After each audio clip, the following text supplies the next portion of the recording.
everyone, welcome to another episode of Fast Talk, your source for the science of endurance performance. And today we have a great summary episode. Trevor, I'm really excited about this. As you know, I am a fan of hating on data. Yes, you look, going into this episode, I was like, Chris should really be the one talking and I should just shut up because this is his thing.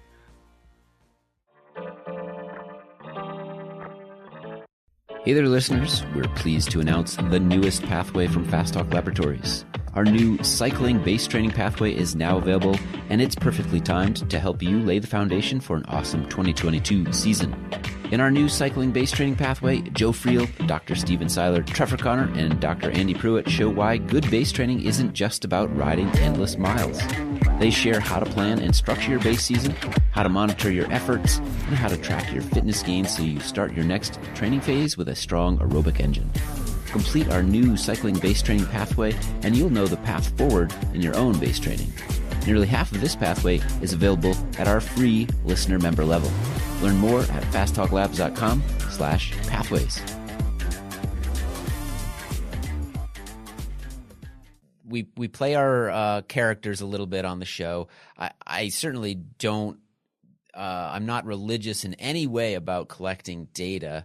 And this episode is all about perceived exertion, feeling, using those sensations and understanding of what your body is going through on a daily basis in a given workout to inform your training. That's basically what I've been doing forever. But as the title implies, you and Ryan and a lot of other coaches also understand perceived exertion, the RPE scale, or some sense of feeling as a extremely important, if not the most important metric. So that is the question we're going to get into here. And I'm going to make an assertion a little later in the show about this, but I'll give you a preview right now, which is I am the data geek. I am that guy that has 10 screens on his Garmin with 10 bits of data each. Love to look at the data, love to get home from my ride and analyze everything. I'm still going to say, if you lose that sense of feel, you can't train right, you can't race right. The data is helpful, but and we're going to make this case through this episode, this is still your most important metric. I like to hear you say that. I know we're going to get there. It makes me think of the fact that maybe some of this learning to ride by feel is lost because people are growing up with so much data around them, and this is from a previous generation. You kind of learned it, but then data came along and tools came along, and you had the basis to ride by feeling, and then you could apply some of these other metrics to that scenario. And that's being lost, and we're going to get into that. I'm jumping ahead already. I'm too excited. Yeah, I'm actually glad you brought that up because this is a summary episode, so we are going to bring in snippets from past episodes, from past guests. You were kind of referencing episode 163 where we had Jeff Winkler talk about one of the things we've lost from the 80s is that be able to ride on feel. So let's hear from him. Here's Jeff.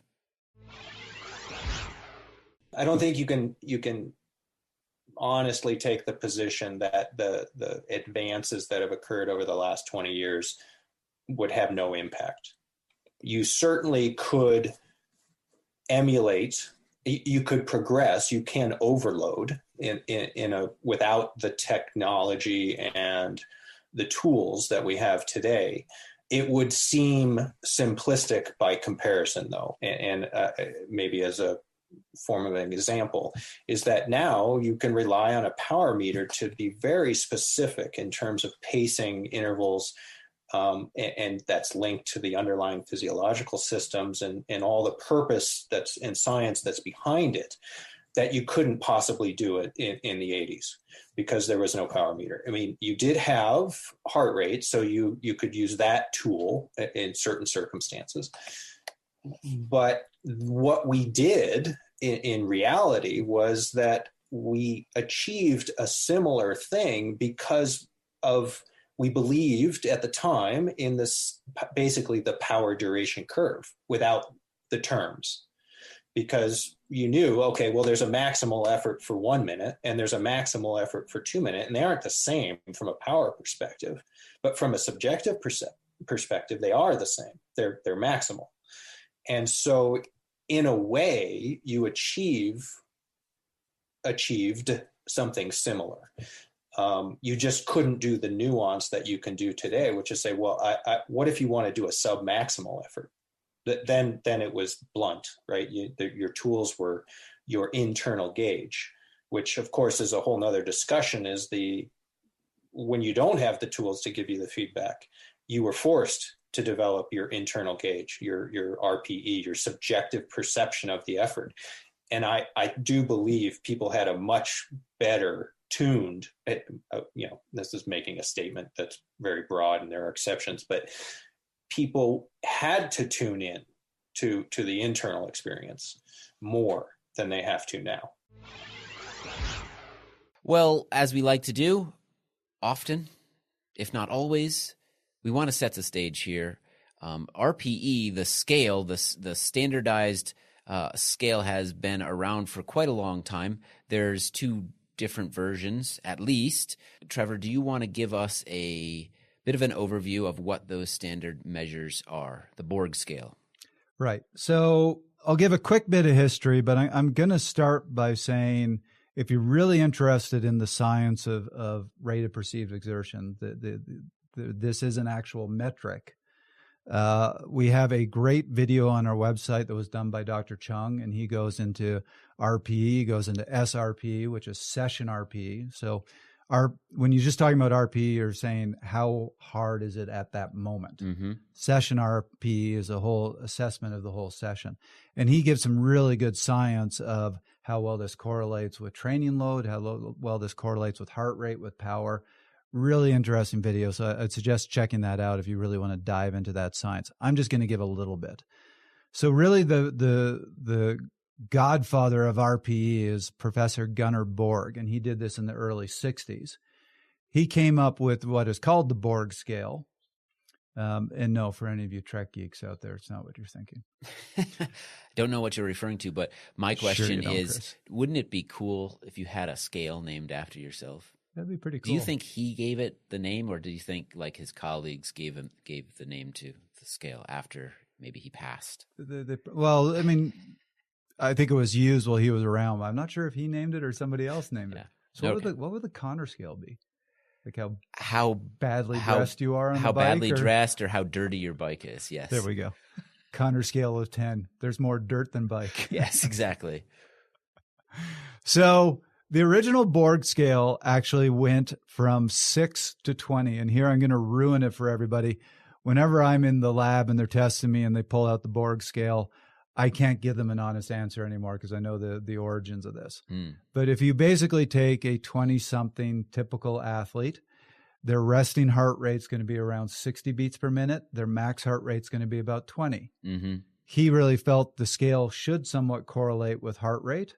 So basically, if your heart rate's at 60, you should be a 6 on the Borg scale. If your heart rate's 120, you should be about 12 on the Borg scale.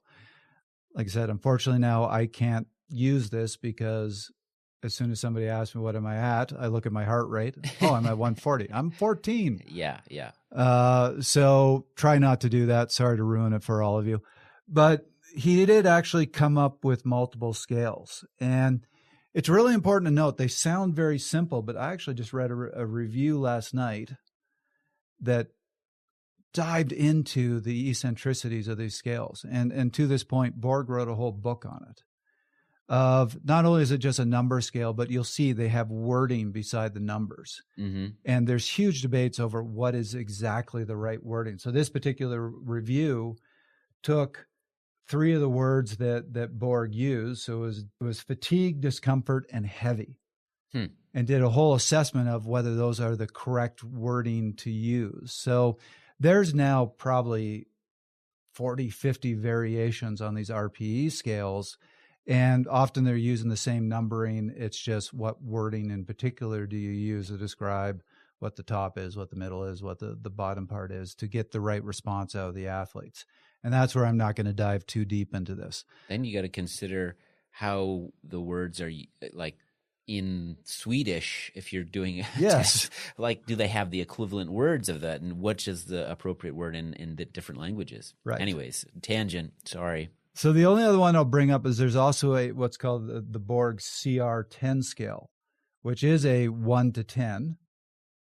And this one's interesting because in the original Borg 1 to CR10, there's actually a dot below 10, because 10 is defined by Borg as extremely strong. So notice then there again, the wording is very different. If you're trying to get more at fatigue or pain, you would have like extremely difficult or extremely painful. You'd have different wording. But the dot is actually your absolute maximum. So he was trying to get at, generally, you're not going to go to your absolute limit. So 10 is below that absolute limit, but just really, really hard. Later 1 to 10 scales, they tend to get rid of the dot. This is like 11 from Spinal Tap. Exactly. Turning it up but to 11. But you never go to 11. You never go to 11. So why not just make 10 louder? But it goes to 11. Exactly. Put a dot there.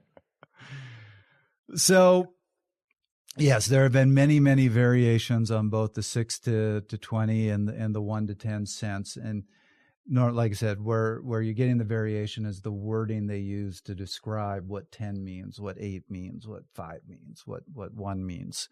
And that wording is very important. So after giving you that whole explanation, I'm now going to jump and say, even though we put RPE in the title, and we just talked a bit about the rate of perceived exertion, really this episode goes further than that. What we're talking about is learning how to ride by feel. But I'd like to start with RPE to get this sense that feel is a legitimate metric.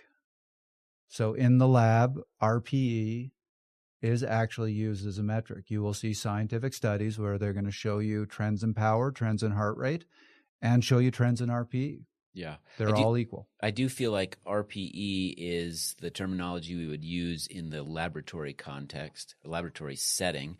I don't know if a lot of people are taking RPE out onto the road. They might do a session's RPE rating after the fact, right? But in the moment, on an interval, are you thinking in terms of RPE? Or are you thinking in terms of those key words? Maybe like really hard or extremely hard or too hard or whatever, right? You know? And I think that's a lot of what we're going to discuss as we go through this episode is what is feel? Is it a number? Like, are you sitting out there doing intervals going, I feel about an 8. I want to be 8.2. Or are you just feeling, boy, this is really hard, or coming up with particular wording for it? Or is there just this innate sense of, I'm doing a 10-minute interval.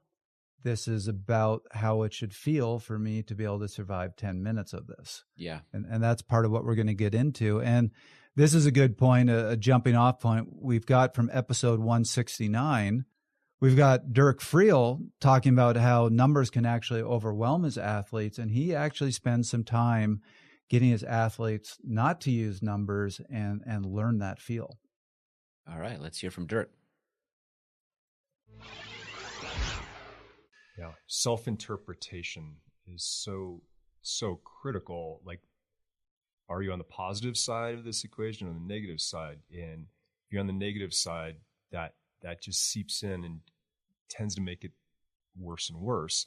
I was thinking that when I was riding the trainer yesterday, hating the numbers I'm looking at, I'm like, if this was an indoor test right now, I wish I wouldn't see these numbers. I just want to do this ramp test with no numbers at all in front of me, you know, because I could probably go farther if I didn't even know what watts I was at, you know? And so sometimes I think like I've done too many ramp tests where I knew the numbers, and that was probably not a good thing. Can you prescribe intervals off your RPE and say, go 10 minutes at 8 out of 10, you know? Sometimes that's a good way to go. Yep. And see the data afterwards. Yes, absolutely. Certainly, if my athlete, if I told him to do something by RPE and then you told me to do it by RPE, so I didn't record it. Well, yeah, You can't record it. how could I help you? So definitely record it. Do you ever work with athletes who are kind of not into seeing the data, don't really care to look at it? You want it as a coach. You want to look at it. You want to check in on all those things, but they're not really interested in it. Chris, I have worked with you. I know that's the so you've got an athlete like that who doesn't really look at the training data, but would you still encourage them to key off of certain things in racing in terms of the data? Well, Chris already knows my answer to this. So, Dirk, why don't you take this one? No, I mean, each athlete is unique and different, and you don't need to overburden an athlete with the numbers if they don't care for it. So if we can set that internal pacing and RPE and their own self-regulated, that's kind of the best right there. They can manage their energy reserves, their lactate levels, etc., internally, and that's a great way to race. Although if it's a newer athlete and you put a power meter on their bike and they do a time trial and they absolutely horribly mess it up and just didn't do the pacing you had talked about doing ahead of time, then we might pull out the data and show what could have gone better in that time trial. Sure. There might be a case of, okay, we're going to have you look at this, but make it simple. I don't want you to go over 250 watts for the first 10 minutes, whatever it might be, So that's a very simple case of where numbers can be of benefit, but don't overburden the athlete with the numbers. Other athletes absolutely dig it and love all the numbers, and you almost have to hold them back, right? So don't get into the numbers too much now. So I think it can kind of go either way. You need to work with that individual athlete because each person's different. Okay, so I'm going to revisit that question that we sort of posed at the top of the show, and we have it in the title essentially. Why do you think RPE is the most important metric, or how does it serve as the most important metric here? So let me start by going back to the two most common metrics that we actually have, particularly on your bike computer, for measuring intensity. We have heart rate and power. And we have certainly had episodes here where we have had the debates of which of those two metrics is the most valuable. And certainly people on the power side point out, well, heat's going to impact your heart rate. Dehydration is going to impact your heart rate. Heart rate fluctuates day to day, so you can't really use heart rate. It's a useless metric. Likewise, people who are more on the heart rate side are going to talk about the same sort of thing on the power. Power doesn't show how your body's feeling about it. So one day, 300 watts might be pretty hard, and another day, 300 watts might be unsustainable. So it's not really saying what's going on in your body. And there's this debate back and forth. Mm-hmm. And here I'm going to give you my answer to this, which is they're both right. Right. Sure. Everybody's like, well, so which is the reliable? Which is the one I can look at every day and say, yep, as long as I'm using that number, all is good. You can't with either. Mm-hmm. And so here, and to emphasize this point, I don't swear. Please bleep this. RPE is the bullshit test. Mm-hmm. RPE is the thing that so if you talk to any pro athlete, any very experienced athlete, they're going to tell you, sure, I'll look at heart rate, I will look at power, but then it's how I feel that's going to make me adjust. So this is one day 300 watts might be pretty manageable. One day it might be too much. RPE is going to tell you, you're going to go out, start riding at 300 watts and go, boy, this really hurts today. I think there's a process there. We've probably all gone out on the bike or whatever activity we're doing and started up a session of whatever we wanted to do and had that feeling of, God, I feel off today. And the next thing we probably try to do is figure out what is causing this problem. Right. Is it stress? Is it lack of sleep? Is it the power meter is wrong, or something that you're seeing is giving you a number that's radically off? Is there something caught in your chain or spokes? Like what? You start searching for a reason. And when you don't, and you start just tuning into the sensations, that's when you can do that bullshit check I do swear, so you don't have to bleep that one. And say to yourself, you know what? It's none of those other things. It's just me. I'm off today. It's a feeling I'm getting. So this is why I am making that claim that RPE is that most important metric, because look, you can use heart rate, you can use power. I use both. They're valuable metrics. But if you just trust a number without having them framed in that in the context of how do I feel, you're not going to use those numbers correctly. And that's what we want to get across. That shapes how you use the numbers. And so here, let's do another jump. We have from episode 116, Kristen Legan. And she's going to talk a little bit about how things feel when they're off and talk about some of those issues with feel versus heart rate. All right, let's hear from Kristen now. Talking about different tells or ways to understand your body. For one thing that I work with a lot of athletes is paying attention to your mood. If you're, just dreading getting onto your bike and you just don't want to go out for that ride, that's something that could be a tell for people of, I'm starting to overreach a little bit, or I'm just pushing that limit a little bit too much. Because, there's always days that we don't want to be on our bike and it's snowing out or raining out and we don't want to do that. But if you're really struggling with the motivation, I think that's a good way to it's a good time to check in with yourself and see where you're at and what you could be doing to reverse that. What other indicators would you give? Well, I think that heart rate is a really good this is a good opportunity to look at your heart rate and start to understand how your heart rate changes with those efforts. When we're feeling bad, sometimes we can gut it out and still hit the power numbers, but that might not be the right thing that we should be doing that day. So one indicator for me is if you're doing some shorter efforts or even some longer efforts and you do the effort, you're hitting the power, okay, you're not feeling great. But then when you stop and your heart rate doesn't come back down as quickly as it normally does during that rest time, that's a good indicator to me that maybe you might need some more rest coming up, or if it's really struggling to come down, then that might be a time to say, okay, today I just need to go pedal my bike easy. I think heart rate's important in this whole question because you can kind of fake the power sometimes and just make the numbers happen, but it might not be what you might not be actually working on the physiological stuff that you want to be because you're just too tired. So I think another context where RPE becomes so important is within races. For me, someone who focuses on cyclocross, you're not really going to check out that power meter or heart rate in a race like that. First of all, you don't have time. Your eyes cannot be glued to a computer screen. They have to be looking at the line, the races around you, the terrain, all of that sort of stuff. So you have to be in tune with feel. I imagine my experience is in crits, same type of thing. If you're in the mix, you just don't want to be looking at a screen. You want to be paying attention to everything that's going around you, including what's going on inside of you, and that feeling becomes extremely important.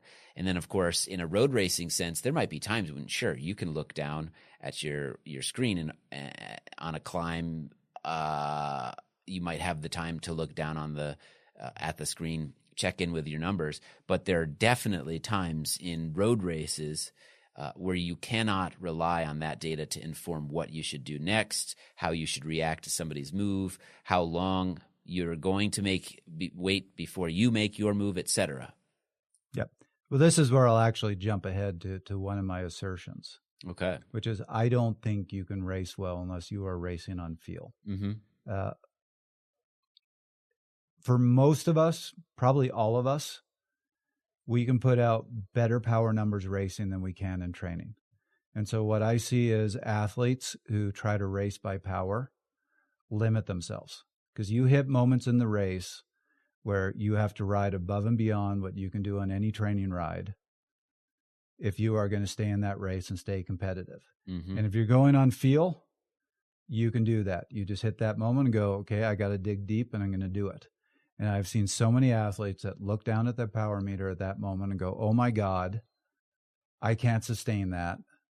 And they quit. Yeah, they put a governor on themselves in that way. Yep. So I know a few athletes who can train a race by power or use power in a race.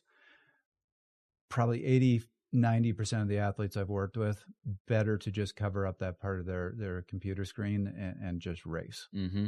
I'm actually one of the few because I know that. I know I can put out much better power when I'm racing. And I actually have those moments where I look down at that critical moment in the race and go, ooh, cool. Yeah, I mean, look what I'm doing. You could, if you have that sense about you, use it to motivate yourself, right? Which is what it does for me. But I don't see that in many athletes. Mm-hmm. Mm-hmm. So that's kind of my first assertion. For most athletes, and even there, I'll even say that for myself. I think it's cool to look down at the numbers. But it's feel in a race. And I'm saying this as a breakaway rider. You have to know the feels. You have to know what a 50-minute breakaway feels like, what a 5-minute effort feels like, what a 10-minute breakaway feels like. You have to know those feels or you just can't race it. Yep. Know the feels. I like that phrase. So with that, let's throw in a really great conversation we had with Joe Friel and Jim Rutberg back in episode 133, where, very similar to his son, Joe talks about making his athletes learn the feel and even says you can't be a well-rounded athlete without it. All right. Let's listen to Joe and Jim. So, Joe, one question that I would have for you is well, how should people, for instance, with ergometer mode, correlate? Because ergometer mode only controls power. So, what do they need to be doing with correlating RPE and heart rate in order to see whether or not that workout is the way it should be? Well, the bottom line always is RPE. Ready to perceived exertion. That really is what training is all about. If every battery on your bike failed, you should still be able to do the workout or the race, and do it in a quite appropriate manner. Hit numbers which are very close to what you're supposed to be hitting, even if you don't have the numbers in front of you. So every athlete needs to be able to do that.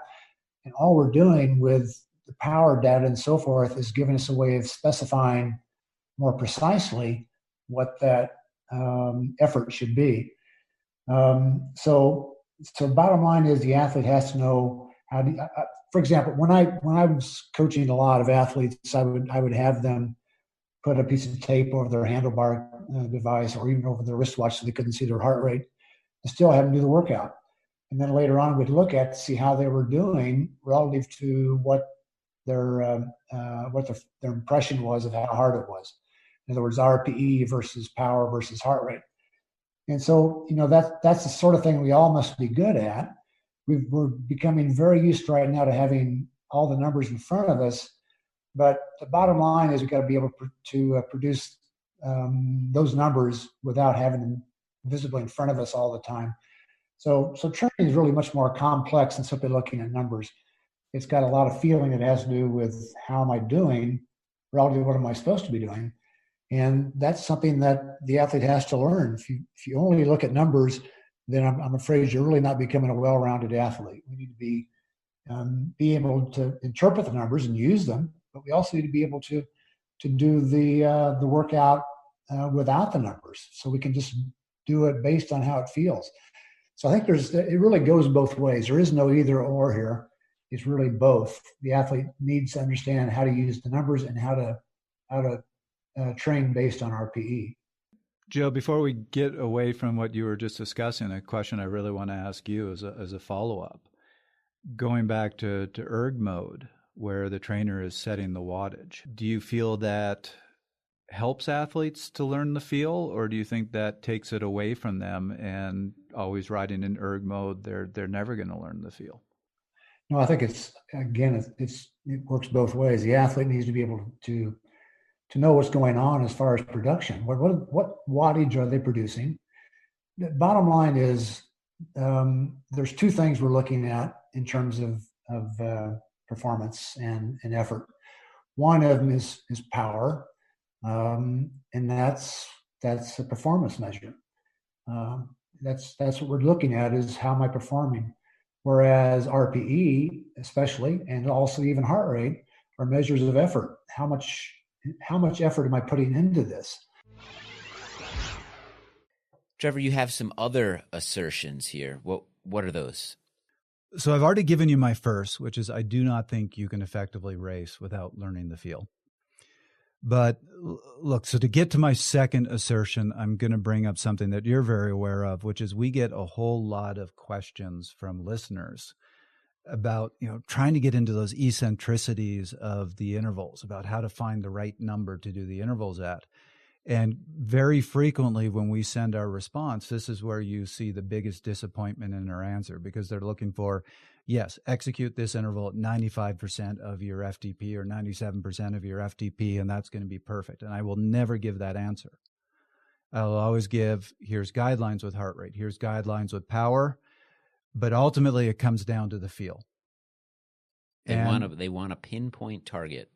And that's not how it works. And this is the reason why. Ultimately, I'm going to say when you are doing interval work, heart rate and power are guidelines, but RPE, that feel, is the most important thing when you're doing intervals, and that guides it. So my second assertion is I do not think you can effectively execute interval work without using RPE. Mm-hmm. And we'll dive deeper into this. We're actually going to talk a lot about the execution, really talk about how to use RPE to guide your interval work. But I'm going to make that assertion now. You can't simply go out and do intervals and say, this number, hold it, and know that you effectively executed intervals. Right. RPE has to guide it. Mm-hmm. And on that note, let's throw in another clip here. This is from episode 138.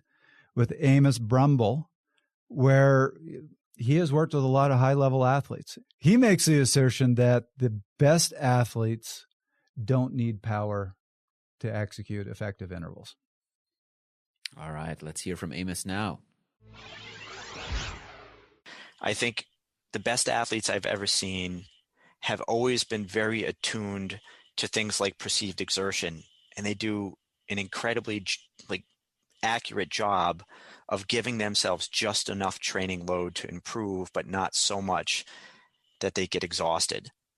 But that, in my mind, is one of the things that separates natural athletes from the average, Joe that would get on a bike and just start pedaling around. And if he's capable of that, then yeah, going around and looking at perceived exertion, mileage goals or hours on the bike, he'll be able to build an effective plan. How would you recommend that a training plan be structured? Anything different about a training plan in terms of its structure if somebody isn't using power? I would venture to say that most of the same rules apply. Would you agree? Yeah, I would apply all the same training. The only thing that would really vary is the numbers that he would look at. An athlete, let's say he's going to use perceived exertion and a heart rate monitor, and he's got some kind of a watch or something. So he's going to time his intervals.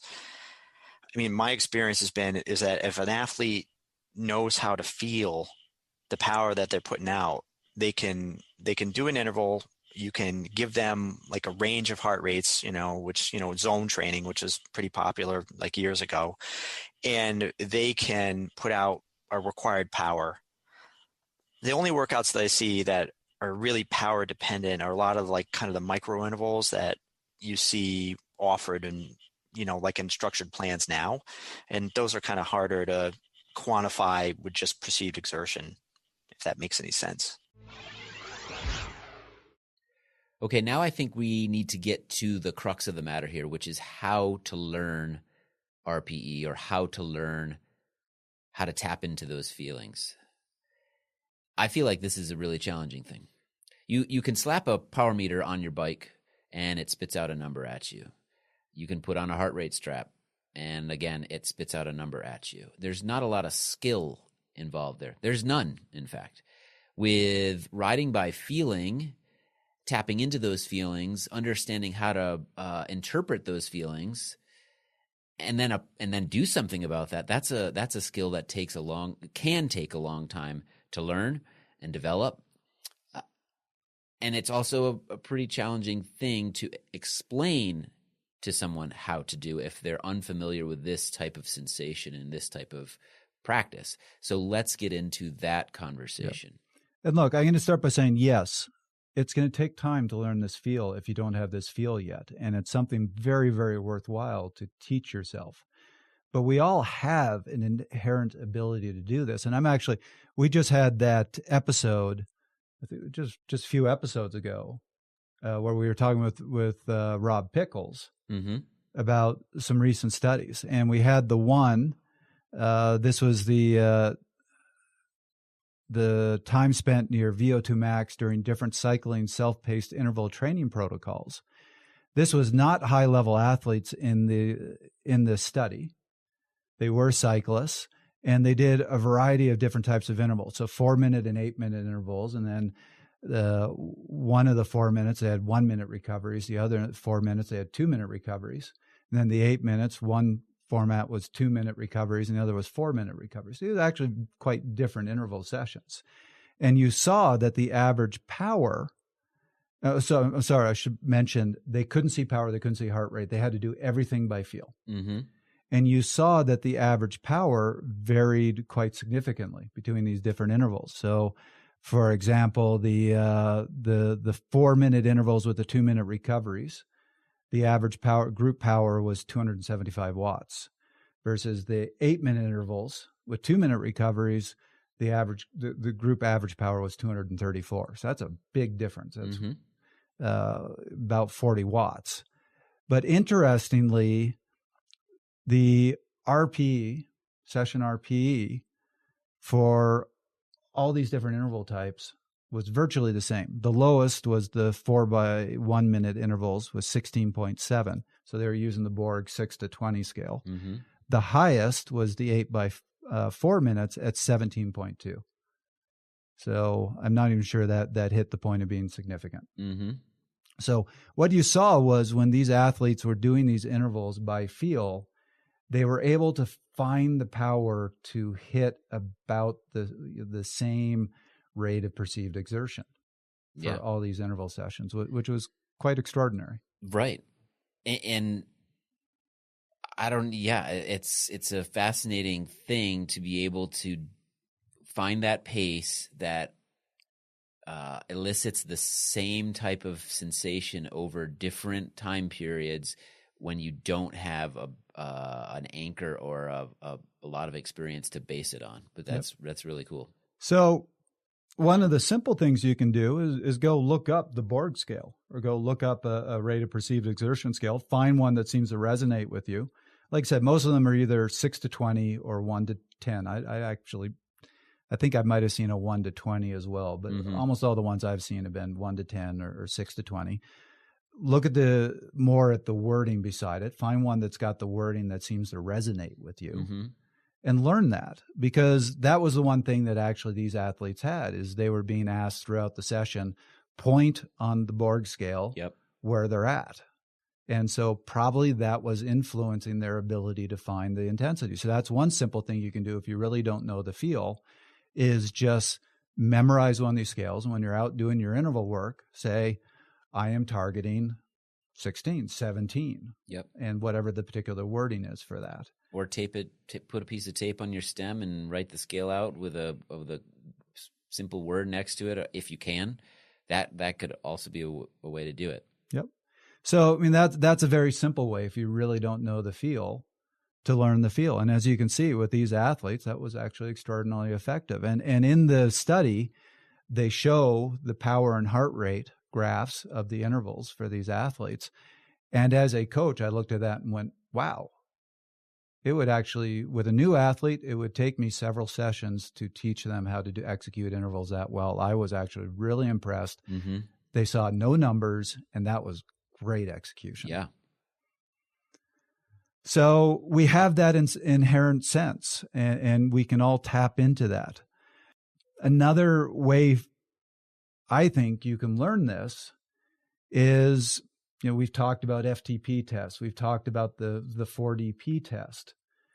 That's actually, I love giving my athletes those tests because on top of getting good numbers from them, it's a great tool for teaching feel, because you do a 5-second effort's easy. It's just as hard as you can go for 5 seconds. Mm-hmm. But the other ones get harder to pace. How do you pace a 5-minute? How do you pace a 20-minute? How do you pace a 1-minute? And I can tell you, when I work with a new athlete who's fairly inexperienced, they go out and do it. And half the time, if I give them the 4DP test, they don't even finish it because they don't know how to pace it right. Yep. But I can then sit down, show them the data and go, look at the 5-minute, look at the graph here, what you did. So typically they go out way too hard and explode. Yep. Same thing with the 20-minute test. So then we can start to have a conversation. And then in a month, I'll have them go out and do it again, talk about, remember what you did the last time. And we can work in the execution. And you see very quickly they start to improve. And then what they learn is, this is what a 5-minute effort feels like. This is what a 20-minute effort feels like. This is what a 1-minute effort feels like. And I, on top of getting the data, as I was saying, I love giving my athletes the 4DP as much for them learning the feel, learning the intensity. I think that beyond those initial steps to learn the feeling, it's very helpful, and I find myself doing this all the time to this day, is if I do have the power meter on or the heart rate strap on, checking in and essentially not guessing, but saying, okay, I think right now what I'm doing is 200 watts or I'm doing 250 watts. And I'm not talking necessarily even during an effort, just putting a number to a feeling throughout a power band in an interval or not, out on the road, and testing myself. And that keeps those skills fresh of anchoring the feeling to a number so that you can, again, it's like RPE is a check on power and heart rate, and heart rate and power can be a check back to RPE in a sense. Goes both ways. And that's a great segue to, this is episode 154, where we had Jim Miller and Kristen Armstrong on the show. We were talking about time trialing. And Kristen brought up something that she loves to do, which is learning what 300 watts, for example, feels like, or 250 watts. So she likes to go out and, without looking at power, hit an intensity where she goes, I think I'm at 300 watts, and then scroll back in her screen and see if she's actually at 300 watts, which is a great skill to learn, because certainly if you're working with a coach who can really help you find out what, whether your physiological power ranges or zones, they can tell you, your 20-minute time trial should be around this wattage, your 1-hour time trial, your 5-minute. And then you should go out and practice without looking down. Okay, I think I'm at that power, and look down, see if you're actually that close to that wattage. Mm-hmm. So let's hear from them. Very good. What metrics do you use to gauge yourself? How do you gauge? Do you have a giant computer with every single number on it, or are you much more, I'm going to do this by feel? Both would be the answer. You could have really good feel and pacing and time trialing. If you know what 300 watts feels like, you know what 300 watts feels like. You don't have to see it. Mm-hmm.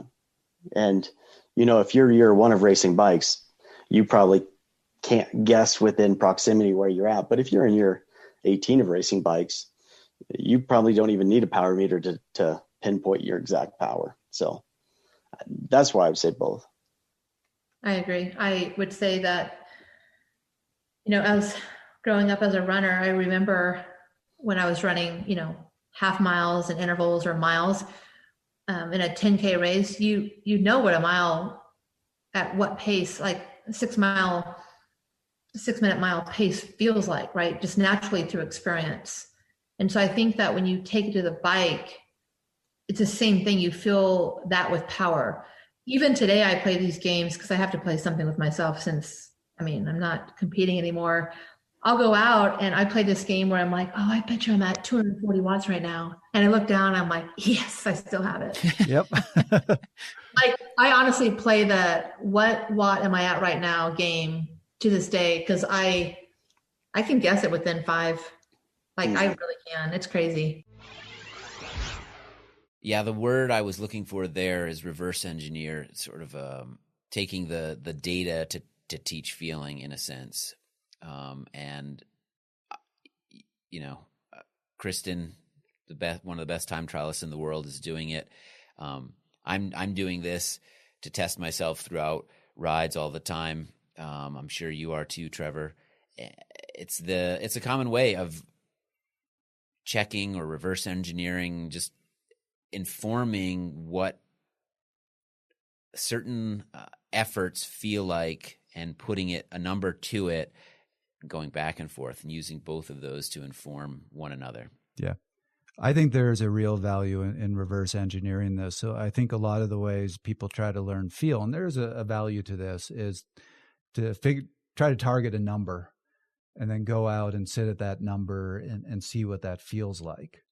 I think there's as much, if not a bigger value, to instead do what we just heard Kristen say. Yeah. Go out and do intervals, do something, do an effort, not looking at the numbers, do it completely by feel, then download the data. And particularly if you're working with a coach, have your coach look in and get the assessment of looking at the data, that was too easy or that was too hard. And then get that feedback and then go out and go, okay, that last time was too easy, so it needs to feel a little harder. And then go out and do the effort and see if you can get to where you can do that effort, that when you download the data, you or your coach looks at it and goes, yep, spot on. Mm-hmm.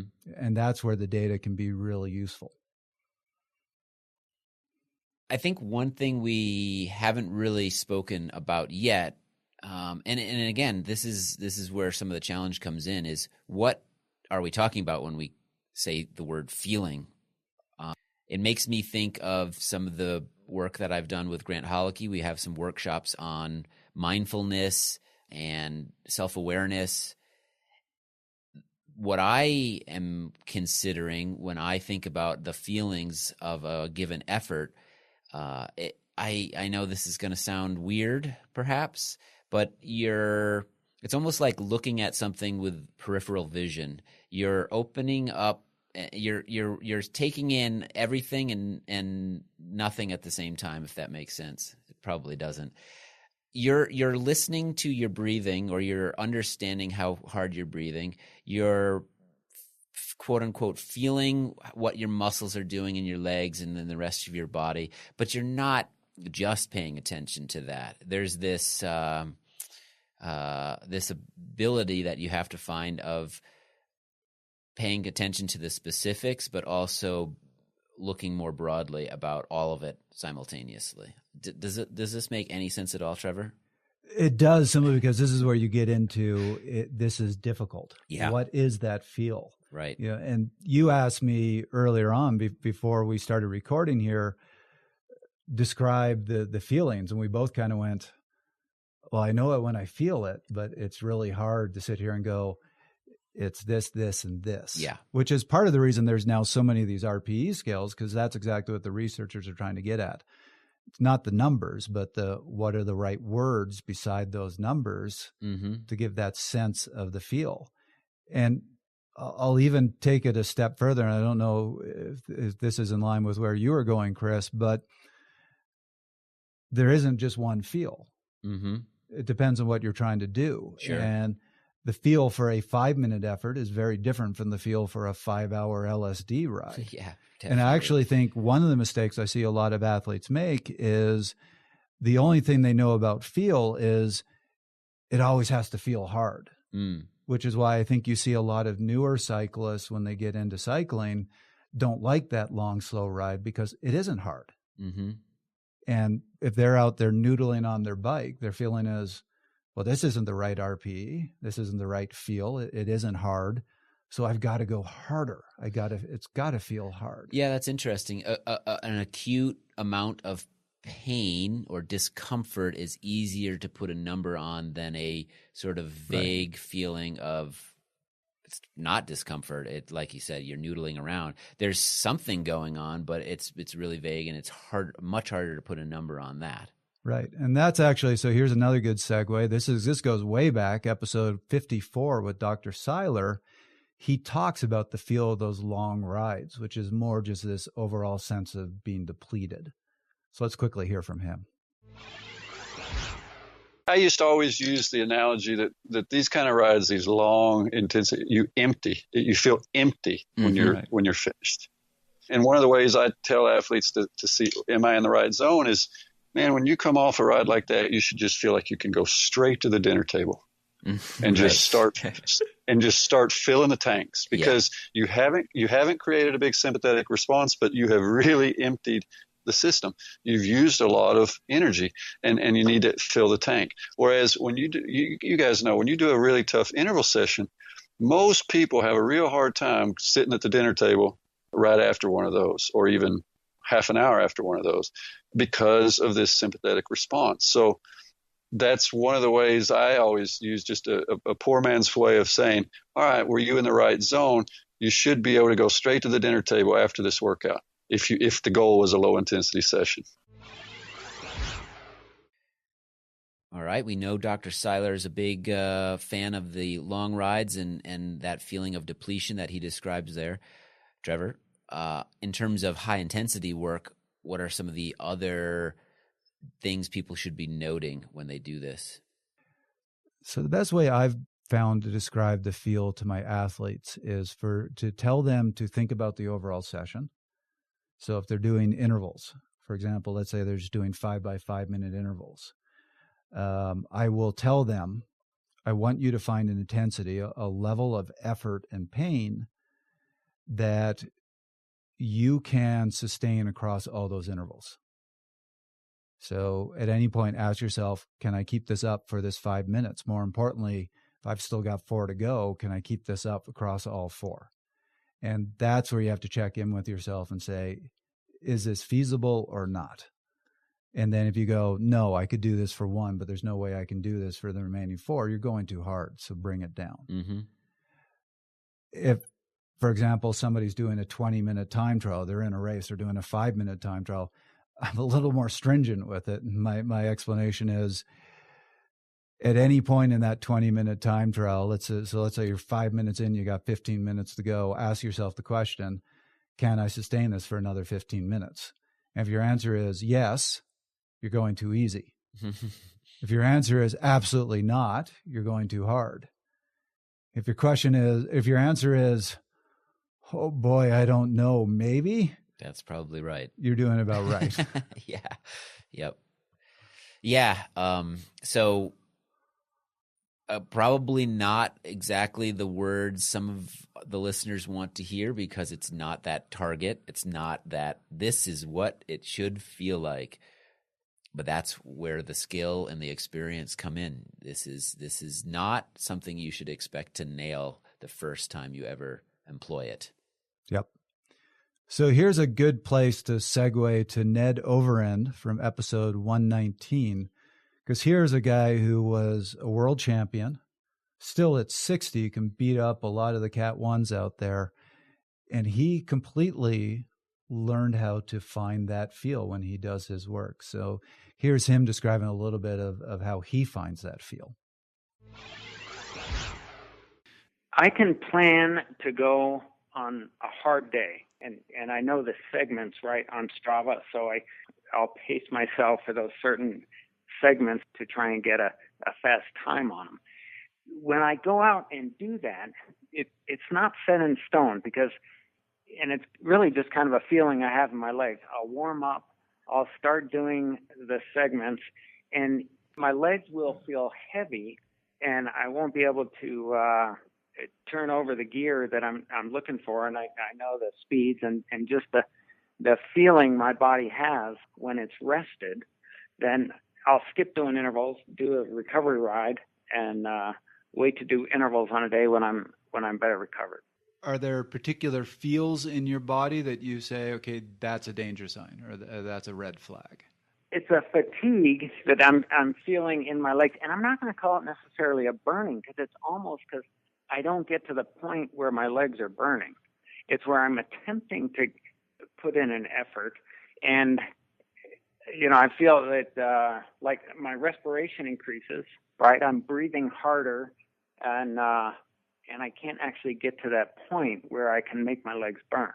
Sometimes your body has to wake up, right? So if you're just starting one effort and you're feeling fatigue, sometimes you need more of an opener before you can get to the point, where you can do a quality interval.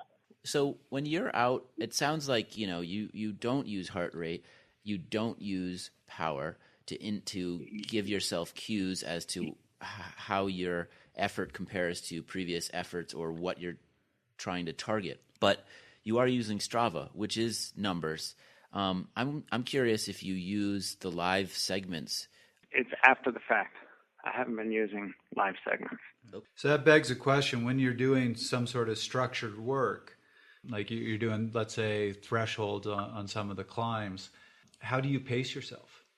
Do you just know about how hard you want to go? Is it just years of learning the pace, or do you use it's from knowing the segments and then basically feeling in my legs, not going too hard until I can know that the end of the segment is coming. So it's kind of just pace learned over, 20, 30 years of training. It sounds like you just have this innate sense of... Yeah, I would say it's trial and error. It's knowing, the feel in my leg and the building up of fatigue as far as how long it can last over the specific climb. You can bury yourself a little harder if you know that the climb is going to flatten out and you'll get a little bit of recovery. It's specific to knowing the climb and not so much just based on time. So let's flip this around and ask it a slightly different way. Do you think there is a danger with some of these younger athletes who have all these numbers? If they're going out and doing their workouts and time trialing, staring at wattage, staring at heart rate, do you think there's a danger in not learning the feel and affecting their performance? In the same way that when I'm doing a group ride, it pushes me harder than when I'm doing intervals myself, or it pushes me in a different way. And I think that when you're in a race, if somebody, especially in a race, if somebody is looking at a watt meter or a heart rate monitor, they're restricting themselves when they may be able to push themselves beyond kind of the numbers they've seen in training to whether it's make a break or stay away from somebody. Or I think if they put those kind of parameters on themselves, that it may hinder the performance they're capable of.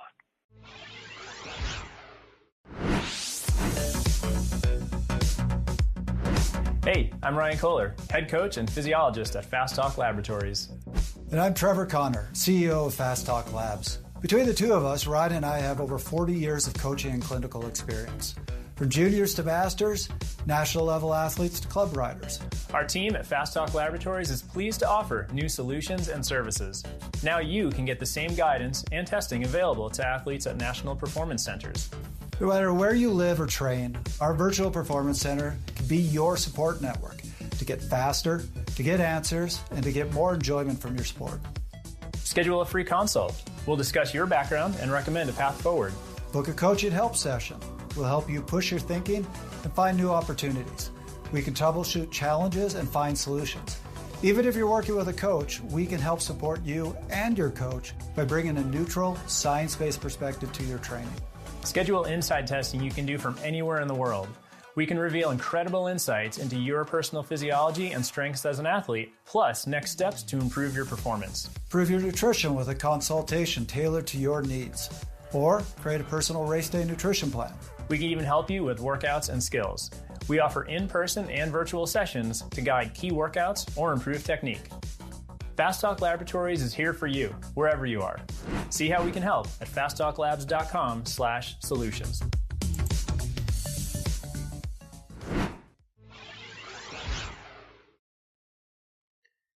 All right, now that everybody out there knows how to do this, let's talk about the application of feeling the application of RPE. How does someone use this now that they've learned how to employ it? So I'll say one of the most important ones that you hinted at earlier in the show is using it to assess where you're at. Mm-hmm. And this is one of the biggest mistakes I see athletes make who are completely reliant on the numbers. They go out to do an interval session and they go, I've got to do this at 270 watts. And so absolutely bury themselves to hit the number and finish the workout and are quite proud of themselves if they get it accomplished. They never ask the question, should I be doing this? Mm-hmm. And this is, again, where RPE comes in, because if you're going out, if you can normally do these intervals pretty easily at that 270 watts and you are dying now, you are struggling, and it's way on that RPE scale, way above what you're used to, you need to be asking that question, should I be doing these? Because you might be fatigued. Right. You might be beat up, and it is not the right time to be doing those intervals. And RPE is going to inform that. So that's where a coach can really help out. And that's where you just have to gain that experience of going out. But the first thing you have to do is every single time hit whatever number you're used to, and then ask, is this feeling right? Mm-hmm. And there's a range of, boy, I'm feeling really good today. So fantastic. Maybe I'll up the wattage a little bit. Or I'm not feeling great today, but I can get through this. But there is a point where this is feeling too off. And the worst thing you can be doing is struggling through that. And you need to learn that line. And certainly a coach can help there, but experience can teach you that as well. And I want to set some expectations, I think. In my experience, the number of times you would go out for a particular session and actually pull the plug based on something you're feeling, again, personally, it's pretty low. This doesn't happen all that often. If it is happening a lot, that probably says something, that something's off with the training as a whole.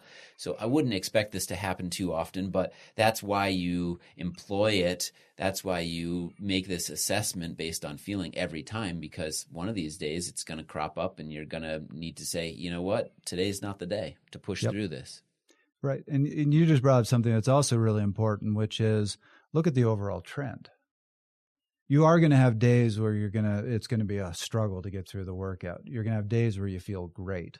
Most days, I mean, look, and intervals hurt. You're rarely going to go out and go, oh boy, all right, I'm going to, this 20-second effort's going to suck. I can't wait. So factoring that out, most days it should just be, I'm getting the work done. That was fine. If every day you are struggling to get that done, you need to take a look at, what am I doing with my training? Do I have a good balance between recovery and training? Because you shouldn't be dragging your feet every single interval session. Right.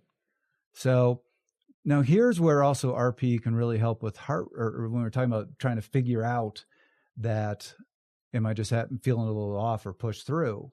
This is actually where heart rate can be really valuable, because if I'm going out on a day and going, boy, it's harder to hit whatever wattage than normal, I'll look at my heart rate and see how my heart rate is responding. And if heart rate is also low and sluggish, that is a physiological sign. Mm-hmm. And that's where I go, yep, body is not ready. I am fatigued. Go home. So this is where all these metrics help. But the first one is that RPE to say, do I feel on course here or not? Yeah, it's that first warning sign. Yep. And I've had times I will go out. So, for example, I remember last spring I went out to do my hill repeats. Now, strangely, I could hit my normal power, no problem. But the feeling was not, oh boy, this is really, really painful. It wasn't higher on the RPE scale. Feeling was just off. And I'm not even sure how I could describe it.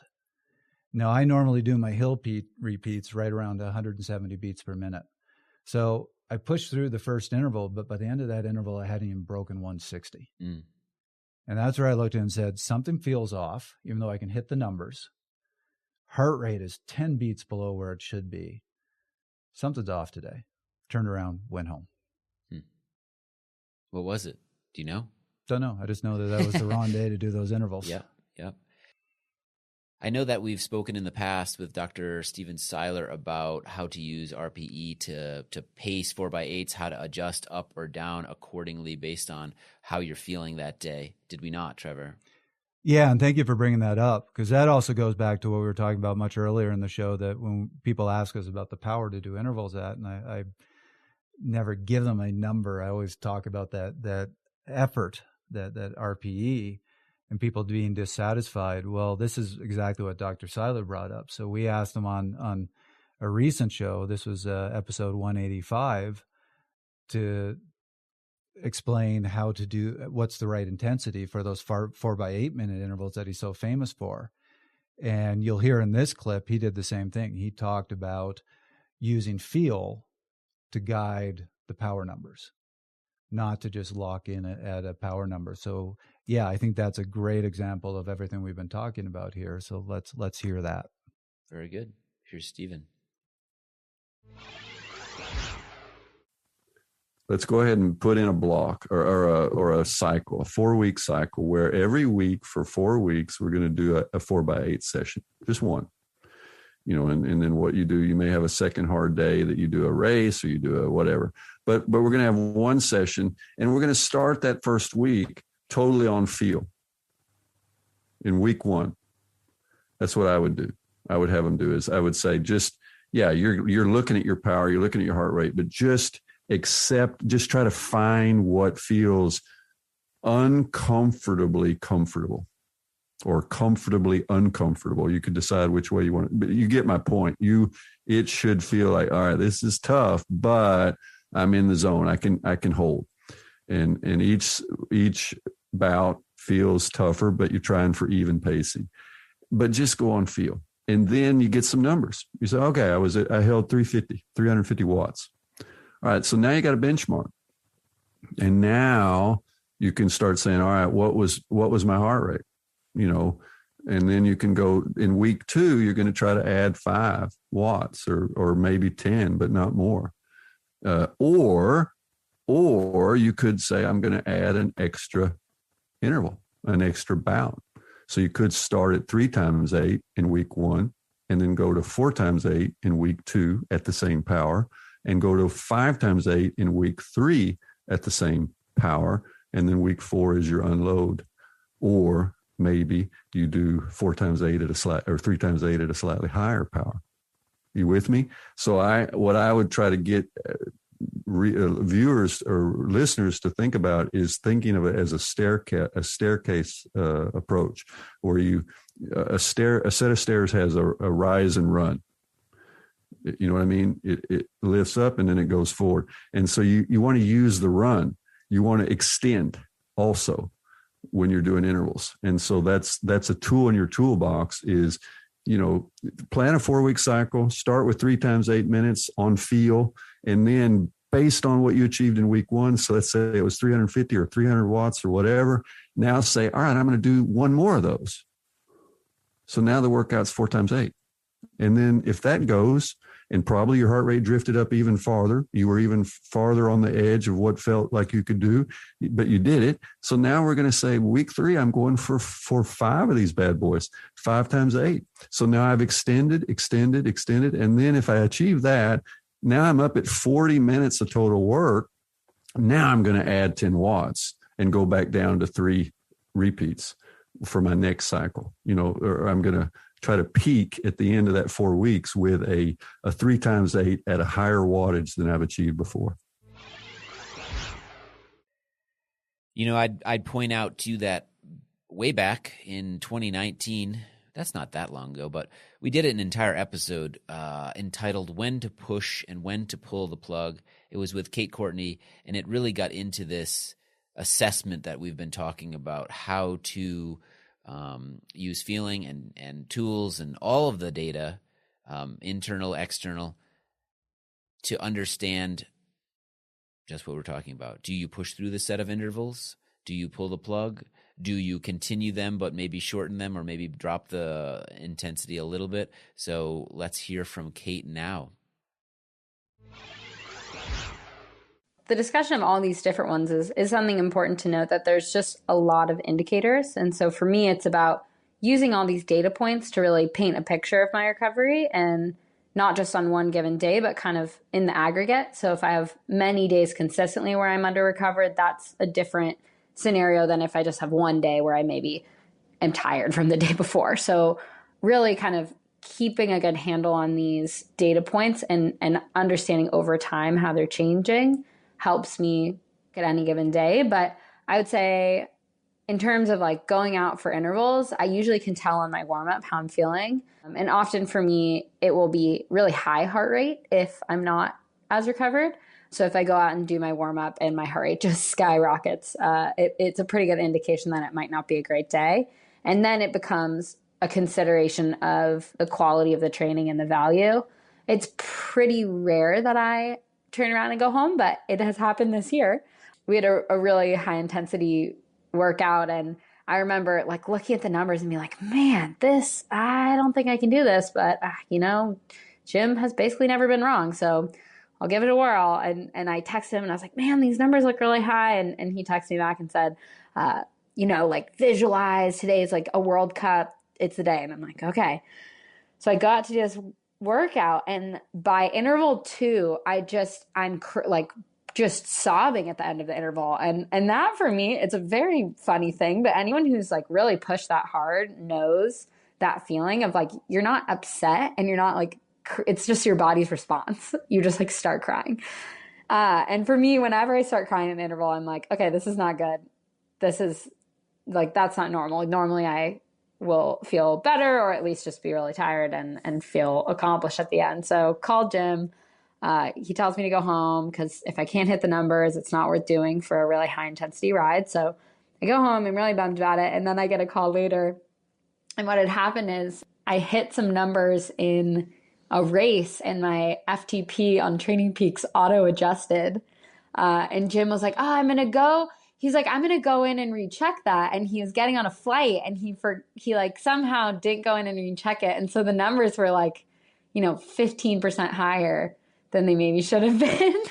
So I basically killed myself on that workout, but it was very humbling and like was a really hard day. And what ended up happening is, that workout was my nemesis. And the next time I did it, I actually ended up, 2 weeks later, I was really recovered and ready to go. And I actually hit the numbers from the first workout. And that was right before I went to the World Cup. So I would say, having the understanding of like when something is wrong and knowing, okay, if you're crying at the end of an interval, I don't know what it is for you. That's like my tell, but if something is not going well, and having the courage and the confidence to trust that, go home and be ready to completely smoke that interval, then maybe the next day, maybe the next week. Sometimes those days can be the most important in your entire season. Well, that day I was able to get a hold of Jim. He is also notorious for ignoring calls when his athletes are on really hard rides. Like, he will actively like decline calls. And I've had a lot of moments. It's a tactic, but I've had a lot of moments where you have to stop and think, is this hard? This is hard. It's supposed to be hard, but is this hard in the right way? And I think getting to the point where you can make those calls for yourself, because ultimately when I call Jim, I'm giving him information to lead him kind of to a conclusion. So if I call him and say something's really wrong, I shouldn't be doing this workout, how can we adjust? That's very different than calling him just because it's challenging. And so I think as I've gotten kind of more mature as an athlete, those calls have gone down, and I've understood that it's really my call. And if I can push through, that I should, and no one can do that for me, and no one can really make that call for me. We talked a bit about how important feeling and RPE are in races. Let's talk more specifically about how to use them in certain race types. Trevor, I know time trialing, this is huge. Yeah, and we actually even just heard Chris and Armstrong talking a little bit about that, of knowing that feel. What I will say is, one of the ways you can really tell a highly experienced cyclist is in racing, they know exactly how hard to go in any given scenario. So I'll give you an example. where you're in that race and you hit that climb. When I am in a little local event with less experienced riders, there is one strategy. You hit that climb, you go all out. Sure. And you will constantly see athletes, they'll put out 500 watts at the base of a 20-minute climb. And by 5 minutes up that climb, they are done. Mm-hmm. Where what you will see is the really experienced athletes, they're aware of how long that climb is. And when they hit it, they know exactly how hard to hit it, what pace to go, so that they can get over that climb effectively. And what they know is, actually, the most important part is how hard you come over the top of the climb. Mm-hmm. So they'll always save enough to come over the top hard. And you'll also see them pace that climb differently if that climb is in the middle of the race versus a finish line at the top of that race. Absolutely. And it's amazing to see the ability of these cyclists to know exactly that pace and their willingness in a race. You'll see this in the Tour all the time, where you see a yellow jersey let one of his top rivals go away because that person will go really hard and they'll just go, not my pace. And I'm going to take this climb as hard as I can take it for the length of this climb and hope that I can bring that person back. But I'm not going to be caught up in going above my ability and blowing up. Mm-hmm. So that is one of the most important things to learn in racing, is knowing your pace so that you don't blow up in the race. And again, it goes back to what we were talking about before. I think this is a feel thing, because your numbers in training and your numbers in a race are different. And if you use your numbers in training to say, here is my pace for this climb, I think you are going to underpace it. Yep. And with that, this is from episode 169. We have a short clip with Swain Tuft, who was one of the top time trialists in the world, talking about knowing the feel of these different paces. All right, let's hear Swain now. Yeah, unfortunately, our lives have all become bombarded with this power output, and there's not a lot of guys that can go by feel anymore. No. It's especially apparent when you're doing a team time trial. You know, guys will live and die by the SRM or whatever your chosen device is, and yeah. I think it can be very detrimental to base everything we do off of this set number that we did in some physiology lab, and I really believe that, okay, these things are important and they are definitely a huge help in what we do, but at the same time they really disconnect you from the reality of where you might be at that given moment. And you know, it's more important to understand your body and understand where you're at that moment than to try and live up to some impossible expectation on yourself. And you know, like I said, it's very fresh in my mind because of team time trialing and all the work we've done in the last little while. And I see young guys just trying to push this incredible number that they all believe is necessary to win the world championships, but it's not sustainable. Right. And so that's where I think a lot of times these things, when you don't understand your body and you don't understand what's working behind the scenes there, you really run into trouble. And yeah, I've seen it many times. So for myself, it's more about understanding where you are at that moment and what you are actually capable of. So in the case of like you know, we have to ride the front full to bring a brake back.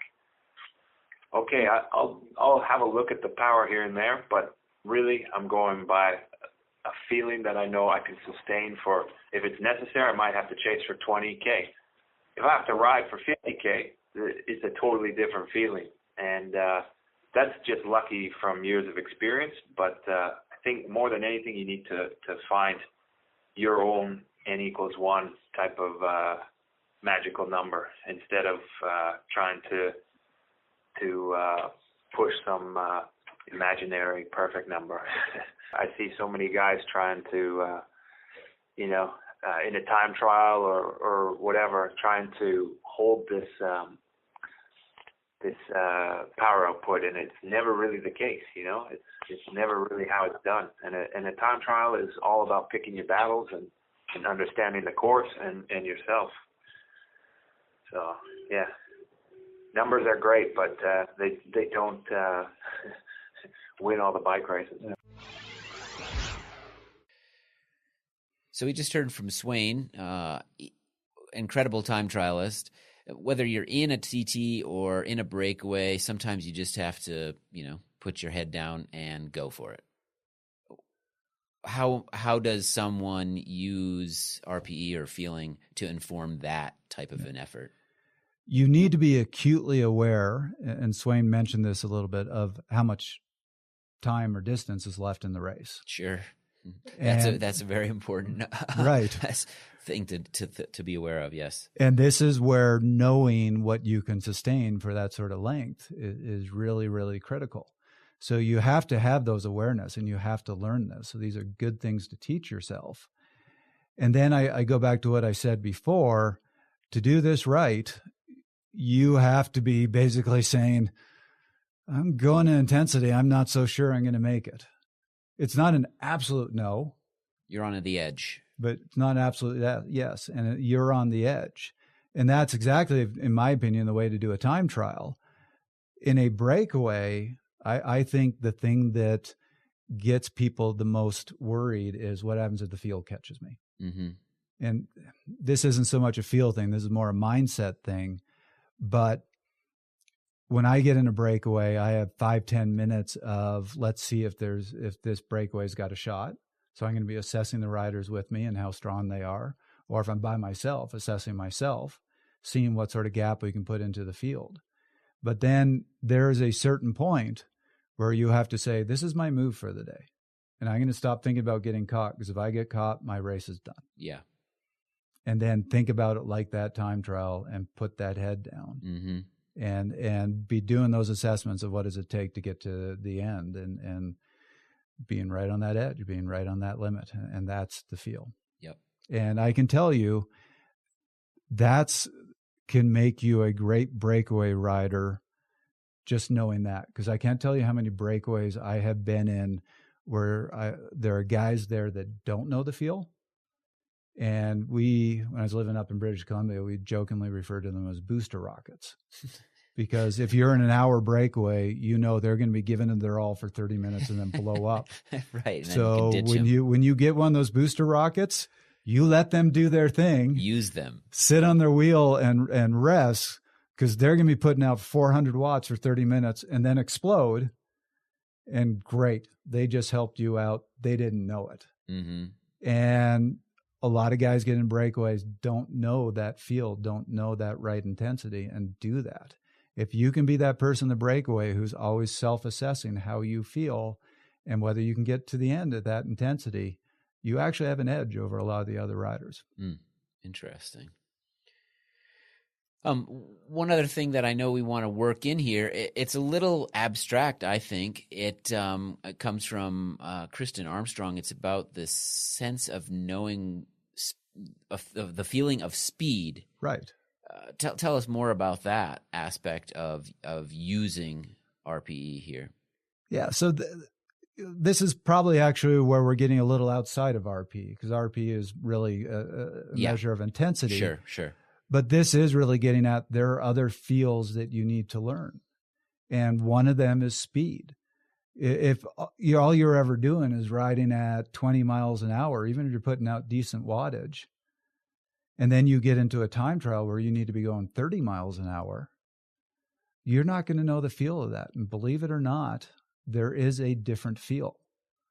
So if you are a racer, like I always love when people tell me, oh, speed's an outdated metric, just rely on power. I always turn around and go, there's never been a race where the race wasn't won by the fastest person.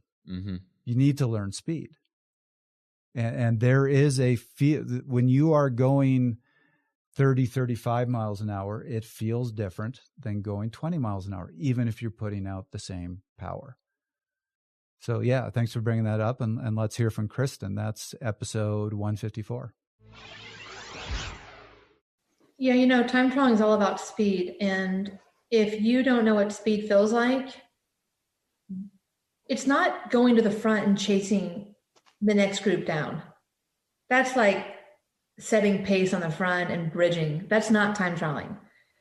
And if an athlete's having a hard time trying to figure out what is speed, like what's true time trial speed, what's it feel like? Because how do you ever get that experience of what it feels like?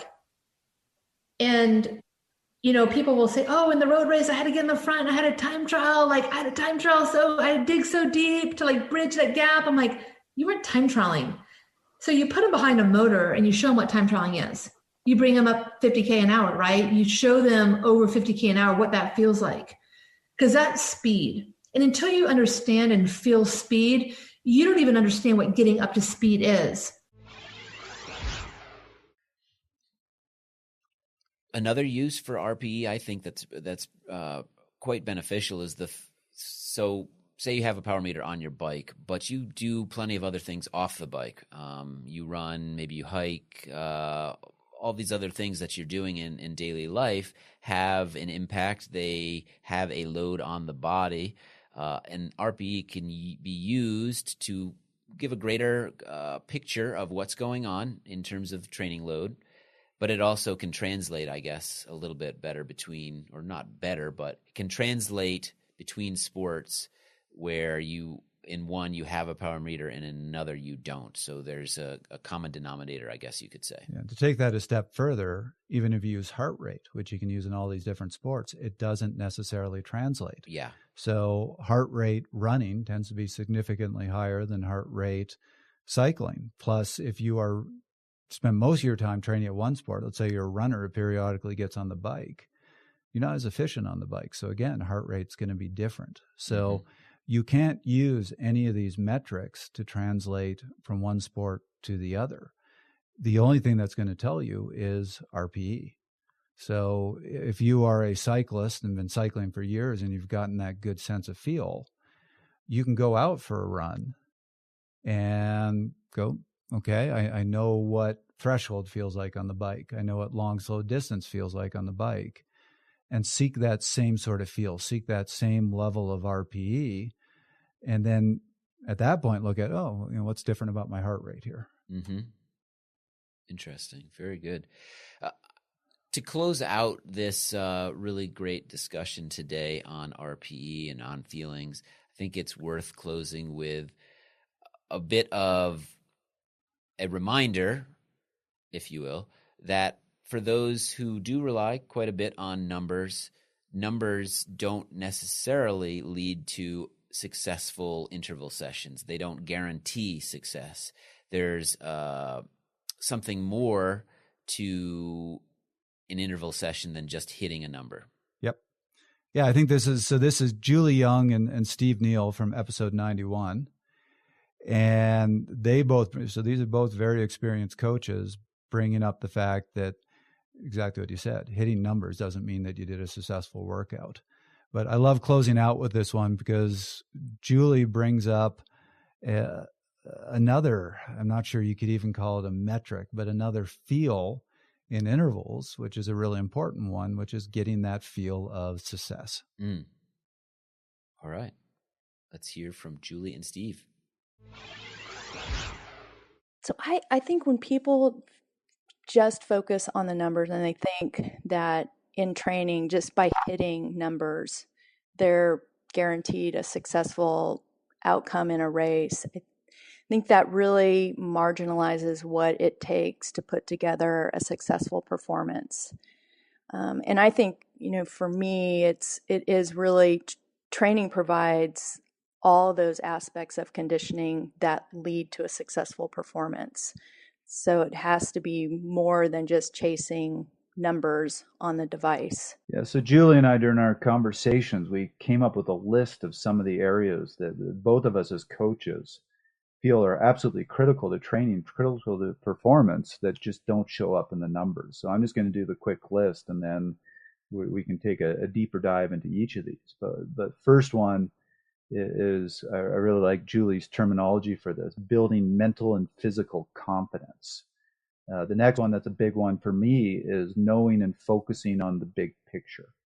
And that includes having both balance and perspective and also having purpose and goals.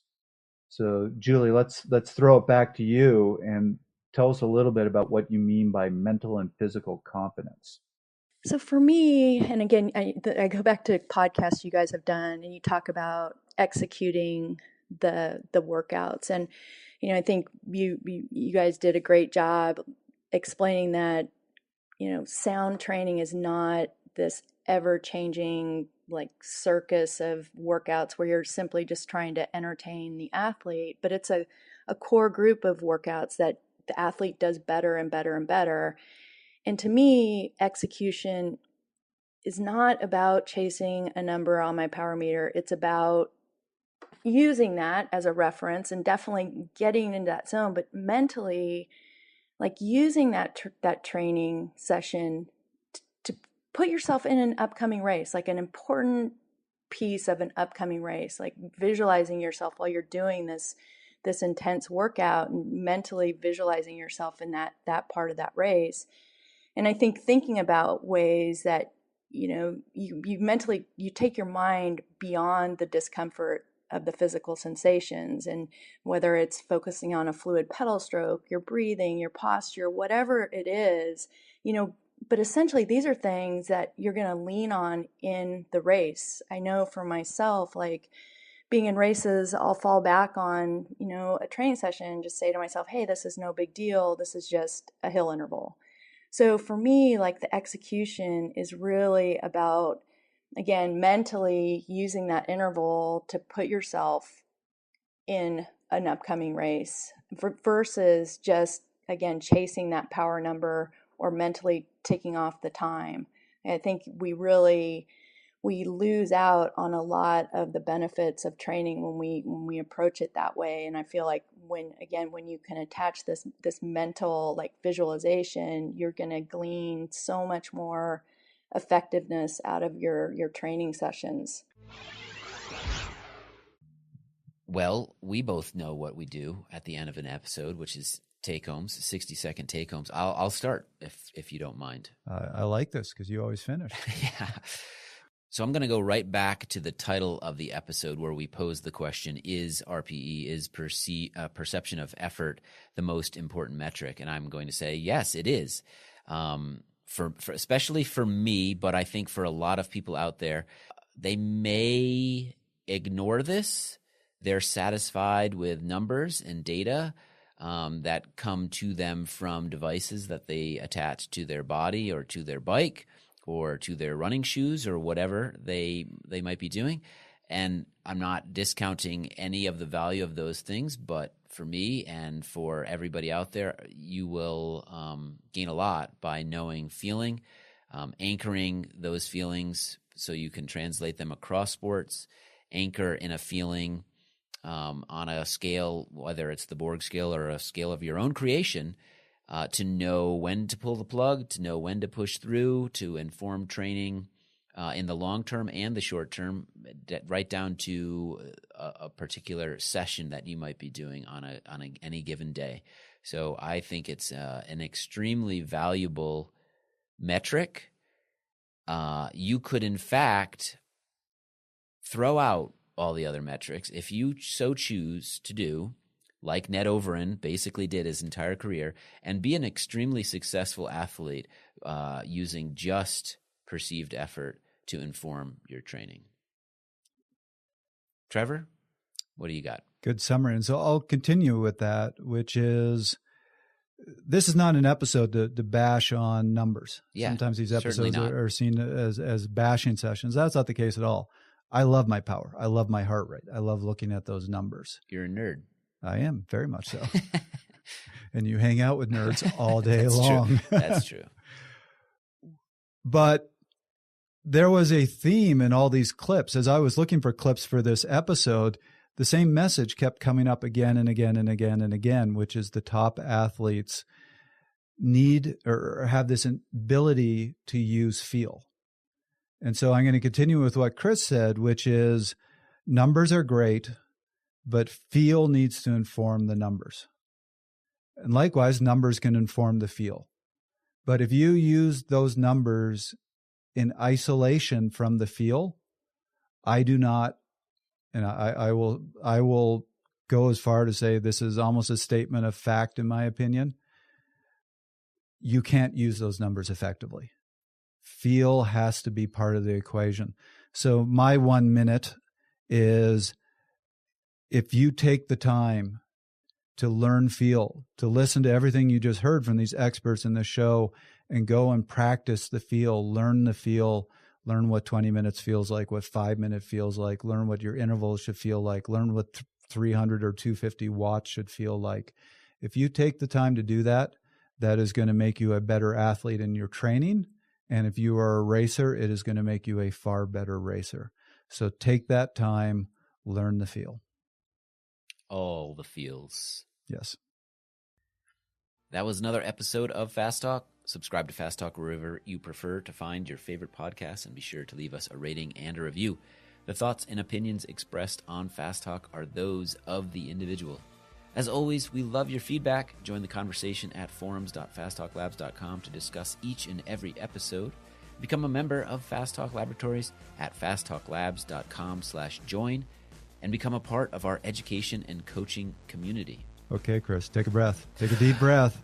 For Jeff Winkler, Dirk Friel, Kristen Legan, Joe Friel, Jim Rutberg, Dr. Steven Seiler, Swain Tuff, Ned Overend, Jim Miller, Kristen Armstrong, Amos Brumble, Steve Neal, Julie Young, and Trevor Connor, I'm Chris Case. Thanks for listening. Well done. Thank you.